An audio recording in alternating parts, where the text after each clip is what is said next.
Magandang gabi, Philippine Air Force. Narito ang magiging lagay ng panahon ngayong araw ng Biyernes, 20 March 2026. Sa kasalukuyan, wala naman tayong binabantayang bagyo o low pressure sa loob o labas ng ating Philippine Area of Responsibility. At dalawang weather system ang nakakaapekto sa ating bansa. Una na dito yung Northeast Monsoon o yung Amihan na nakakaapekto dito sa extreme northern Luzon.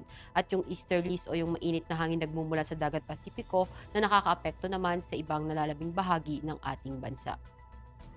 Dahil nga po sa easterlies, asahan natin dito sa may southern Leyte ang maulap na kalangitan na may mga kalat-kalat na pag-ulan, pagkulog at pagkidlat. At dahil naman sa northeast monsoon o yung amihan, asahan naman natin dito sa may Batanes at Babuyan Island ang bahagyang maulap hanggang maulap na kalangitan na may mga pulupulong mahinang pag-ulan.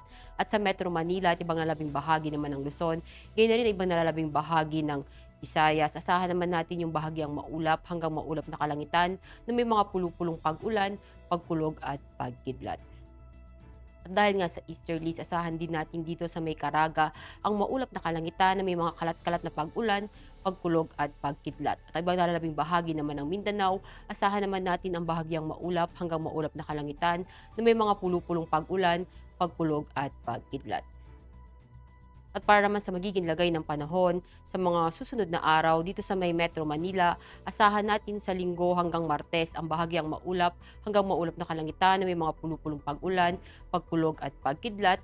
Gayon din dito sa may Cavite, sa may Lipa, sa may Angeles, sa Puerto Princesa, sa Calayan Island, magayon dito sa Mactan, sa Zamboanga at Davao. Ang araw ay lulubog ng 18:07 at sisikat bukas ng 0600.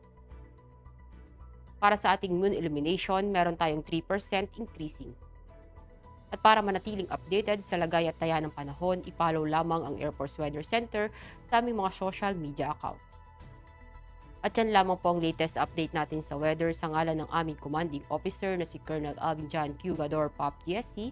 Ako si Staff Sergeant Ashley F. Di Maculangan, Philippine Air Force, weather broadcaster ng Air Force Weather Center. Muli, magandang gabi, Philippine Air Force.